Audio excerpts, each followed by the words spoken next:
Ya, sukses penyelenggaraan dan juga sukses prestasi menjadi semangat kita bersama ketika kita menyelenggarakan PON di tengah pandemi yang sekarang sedang berlangsung di Papua. Yang menarik adalah bahwa ada kasus positif ya, memang ada. Bukan suatu pemakluman, tapi kalau kita bandingkan angka dengan jumlah atlet dan juga official ini angka yang sangat kecil. Tapi tetap kita harus tetap waspada dan juga menjadikan ini sebagai acuan bagaimana ke depannya untuk menggelar event-event besar tentunya dengan prokes yang ketat dan seminim mungkin angka positif COVID. Di segmen ini saya akan berbincang dengan epidemiolog Universitas Indonesia, ada Pak Kamaludin Latif yang sudah tersambung melalui Zoom call. Pak Kamal, Assalamualaikum, apa kabar? Waalaikumsalam warahmatullahi wabarakatuh. Selamat malam. Kabar baik, Kabar Mas baik ya Pak Juno. Kamal ya. Ya, Maaf nih mengganggu waktunya, kita nggak ngobrol apa-apa. sedikit nggak apa-apa ya Pak Kamal ya? Ya, Oke, kita bicara PON Papua. Ini satu event besar di tengah pandemi yang juga sebagai pembuktian untuk Indonesia di tengah angka ya yang tadi menurun seperti itu. Karena kan negara-negara lain saat ini sedang kewalahan, tapi kita mungkin di atas angin untuk saat ini. Kalau Pak Kamal sendiri melihat PON ini dan dengan angka yang tadi 29 orang positif, bagaimana Anda sebagai epidemiolog melihat atau menyikapi hal ini? iya, Mas Juno, saya malah lihat update-nya per hari ini ya, per siang ini ya. Per siang ini itu kayaknya nyaris 40 ya Oke, update dari update lapangan. terbaru ya? Jadi Oke. ya update terbaru dari lapangan.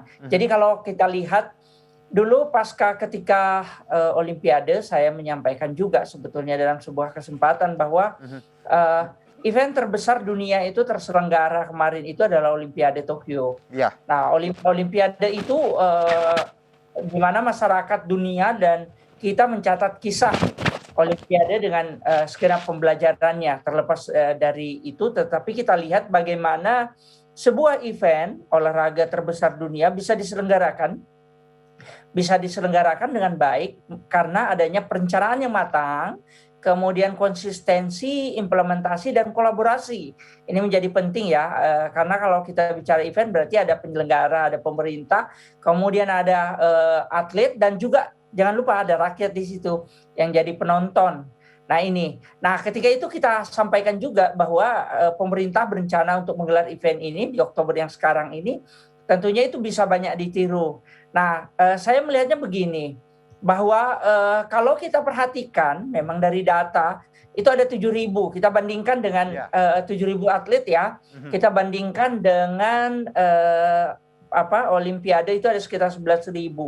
Ada 7.000, tetapi yang berbeda adalah bagaimana sebuah satu kompetisi dengan kompetisi lain itu disaksikan oleh penonton. Jadi kita lihat penonton dan kita tidak tahu bagaimana kondisi di lapangan.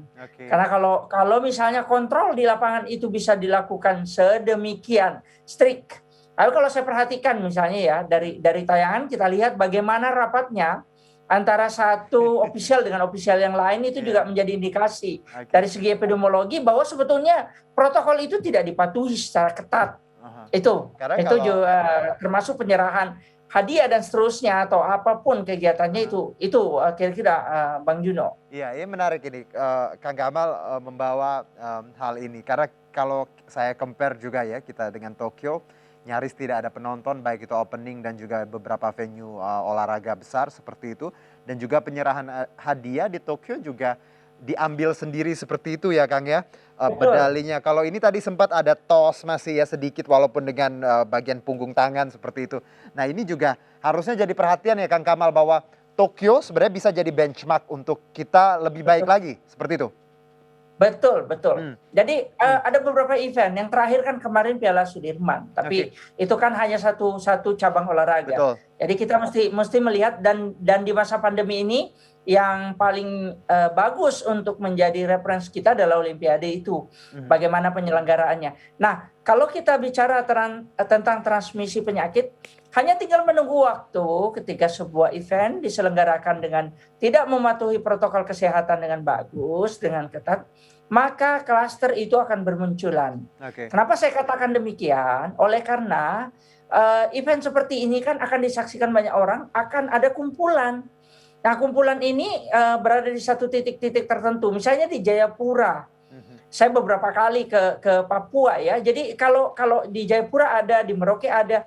Nah itu tidak mungkin di tempat itulah, di Jayapura itulah akan muncul klaster tertentu. Kemudian di Merauke, seperti yang dilaporkan hari ini bahwa ada 4 kabupaten yang jadi lokasi dan 4 klaster sudah muncul. Kota Jayapura, Kabupaten Jayapura, Mimika, dan Merauke. Iya.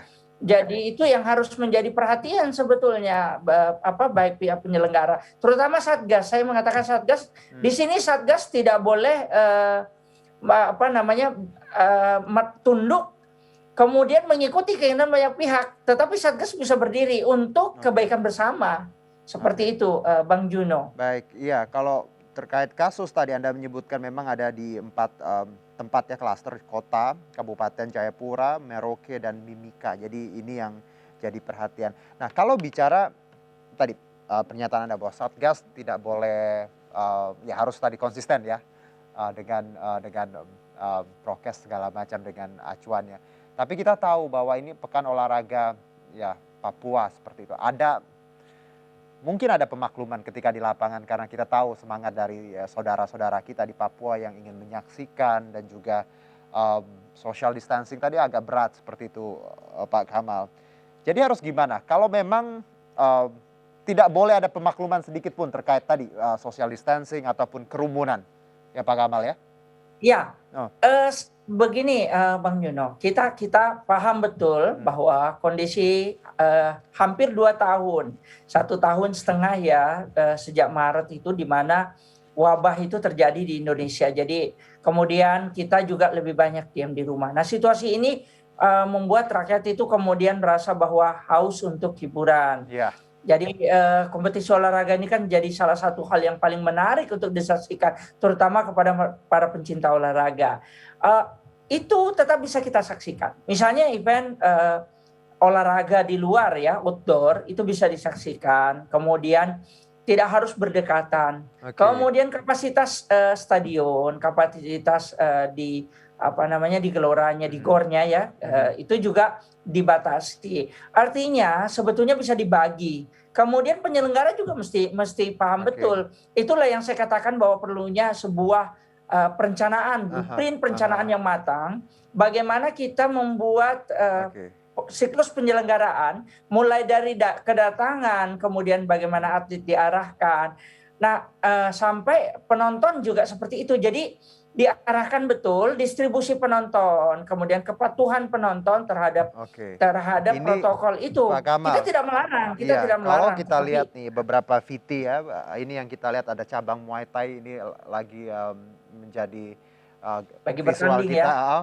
Ini memang ya kalau bicara social distancing hampir tidak ada, masker juga saya lihat tadi ya mungkin banyak yang pakai masker, tapi juga ada beberapa yang tidak pakai masker. Ini jadi gambaran bahwa bagaimana seharusnya panitia tidak memaklumin hal itu, Pak Kamal ya. Bagaimana mereka harusnya tadi mengatur, walaupun ada penonton tapi harus ada social distancing, masker harus tetap digunakan, tidak boleh teriak-teriak. Even di Tokyo pun kemarin seperti itu. Saya berbincang dengan official dan juga beberapa teman-teman yang berangkat bahwa tidak diperkenankan untuk teriak walaupun sudah memakai masker, seperti itu ya, Pak Kamal.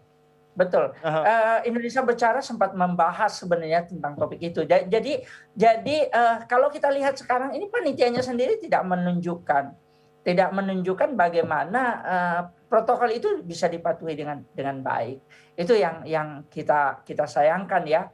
Dan kalau menunggu begini, pada saat penyelenggaraan saja itu sudah tercatat hampir 40-an kasus yang positif per siang ini, per sore ini mungkin kalau di Papua udah sore ini sekarang. Nah berarti kita tunggu dalam 2 pekan ke depan, 10 hari ke depan itu akan terjadi lonjakan yang signifikan. Ini harus kita cegah. Artinya warning ini harus kita jadikan alarm. Bagaimana kita memperbaiki pelaksanaan, kemudian merapikan kembali. Semua pihak harus menyadari bahwa situasi pandemi ini masih terjadi. Kalaupun kasus kita turun, itu kan sebenarnya ada jeda, ada penurunan. Dan penurunan bisa disebabkan oleh karena transmisi, kemudian keganasan virus dan seterusnya. Mhm. Itu tetapi bisa naik lagi, apalagi kalau kita tidak mematuhi Oke. hal-hal yang harus kita Jadi lakukan. dengan Dan kata dan juga pemeriksaan ya Bang Juno. Saya mhm, pikir pemeriksaan setiap hari. Nah ini teriakan-teriakan ya kalau kita lihat dari gambar tidak pakai masker seperti itu. teriak-teriak, heeh, Iya, berteriak-berteriak. Itu bagaimana kita membayangkan dari droplet yang keluar itu heeh heeh, berapa oke. berapa ini virus Jadi, yang keluar. sebenarnya, dengan adanya temuan ini harusnya Satgas dan juga panitia makin memperketat ya, belum belum terlambat sih sebenarnya ya. Tapi kita juga lihat bagaimana, sebenarnya menikmati olahraga juga tadi Pak Kamal, ada euforia adrenalin ketika menyaksikan. Ya memang Betul. resiko kalau ada penonton ya pasti akan seperti itu atau memang sebaiknya Pak Kamal, dari awal memang tidak boleh ada penonton ataupun ya tadi jumlahnya tidak sebesar ini atau mungkin I don't know mungkin mereka menerapkan 25% ya untuk saat ini, tapi tidak tahu di lapangan seperti apa Pak Kamal? Nah, kan harusnya, panitia sadar betul bahwa ketika terutama Menpora, saya langsung menunjuk aja, Kemenpora harus bertanggung jawab kalau Mhm terjadi apa-apa. mhm, Jadi, itu dari awal kan kalau misalnya diputuskan ada penonton, berarti harus harus diketahui betul mekanismenya. oke, Misalnya dibatasi dibatasi, entah 25%, 50%, mhm, dibatasi dan itu harus berjalan di lapangan. Nanti jangan sampai semua tunjuk hidung nih. oke, Si ini salah, si itu salah, daerah salah. Jangan sampai kita bicara ketika kasusnya masih sedikit. mhm, Nah, itu diatur betul. Jadi oke, kalau misalnya memang yang saya katakan perencanaan itu termasuk sebetulnya ketika penonton mau hadir di stadion itu sudah terdaftar, karcis dijual jauh-jauh jauh hari sebelumnya. Kemudian disampaikan bahwa karcis sudah tidak ada. Jadi penonton bisa untuk cabang olahraga sepak mhm, bola tidak, kemudian cabang yang lain bisa masih kosong seperti itu. oke, Jadi distribusi itulah yang bisa baik dipakai. Dan dan dan ini ada sekitar 7.000 dan ofisial yang datang ini juga saya khawatir jangan-jangan ofisial ini harusnya memberi contoh. Ini kita adalah yang datang ini kan olahragawan, ofisial olahragawan. Sifat-sifat sportivitas itu sebenarnya fair play itu dijunjung. mhm, Bagaimana kita memberikan contoh yang baik. mhm. Itu yang harus dijalankan betul ya Bang Juno. Iya, ini ajang olahraga harusnya kita tahu sangat mengerti arti kesehatan harusnya Kang ya. Betul, betul. Nah kalau kalau, oke kita jeda dulu deh sesudah dibisikin untuk break dulu nanti saya punya pertanyaannya setelah jeda tetap bersama kami Bang Kamal ya. Ya. Baik kami akan kembali setelah jeda berikut.